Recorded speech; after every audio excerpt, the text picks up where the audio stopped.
ಸಿಗ್ತಾವಪ್ಪ ಇಲ್ಲ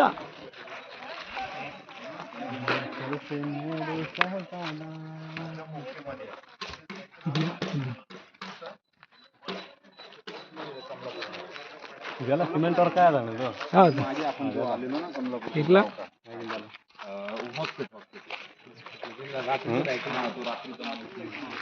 ಯಾವ್ದು ಇದಾ ಅದೆಲ್ಲ ಸಿಮೆಂಟ್ ವರ್ಕ್ ಇವಾಗ ನಮ್ಮ ಗೌರ್ಮೆಂಟ್ ಈಟಿಂಗ್ ಇರೋ ತನಕ ನೋಡ್ರಿ ನಮ್ಮ ಸರ್ಕಾರ ಮಾಡಿದೆ ಇದೆಲ್ಲ ಕೆಲಸ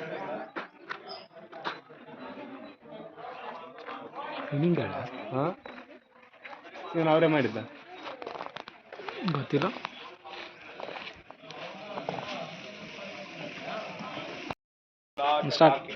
ವಿಜಯ ವಿಠಲ ದೇವಾಲಯವು ವಿಜಯನಗರ ಕಲೆ ಮತ್ತು ವಾಸ್ತುಶಿಲ್ಪ ಶೈಲಿಯ ಅತ್ಯುನ್ನತ ಮಟ್ಟದ ಪ್ರತಿನಿಧಿಸುತ್ತದೆ. ಉತ್ತರ ನರಸಿಂಹ ಪುರಾಣದಲ್ಲಿ ಎರಡನೇ ದೇವರಾಯನ ಸೇನಾಪತಿಯಾದ ಪ್ರೋಲುಗಟ್ಟಿ ಗಂಟಿ ತಿಮ್ಮಪ್ಪನು ವಿಠಲಪತಿ ದೇವರಿಗೆ ಭೋಗಮಂಟಪವನ್ನು ಅಡುಗೆಯ ಮಂಟಪ ನಿರ್ಮಿಸಿದನೆಂದು ಉಲ್ಲೇಖವಿರುವುದನ್ನು ಆಧರಿಸಿ ಎರಡನೇ ದೇವರಾಯ 1422-46 ಆಶ್ರಯದಲ್ಲಿ ಇದು ನಿರ್ಮಿಸಲ್ಪಟ್ಟಿತೆಂದು ಭಾವಿಸಲಾಗಿದೆ. ಆದರೆ ಮೂಲ ದೇವಾಲಯದ ನಿರ್ಮಾಣದ ಕಾಲದ ಬಗ್ಗೆ ಅಧಿಕೃತ ಶಾಸನದ ಪುರಾವೆ ಇಲ್ಲ.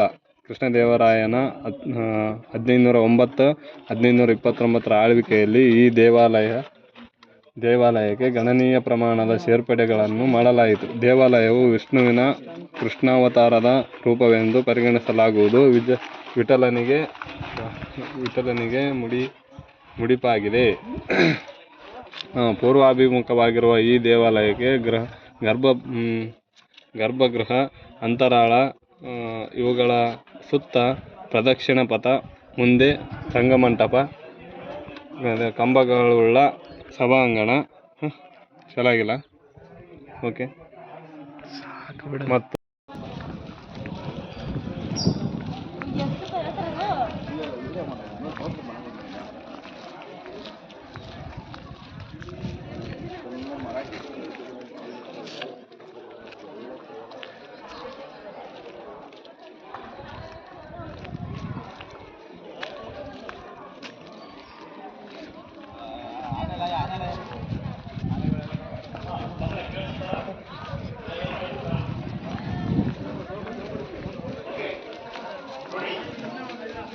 ಈ ಕಲ್ಲಿನ ರಥ ನೋಡೋ ಚೆನ್ನಾಗಿ ಬಂದಿತ್ತು, ಇಲ್ಲ ಅಂದ್ರೆ ಬರ್ತಿದ್ದಿಲ್ಲ ಇಲ್ಲಿಗೆ.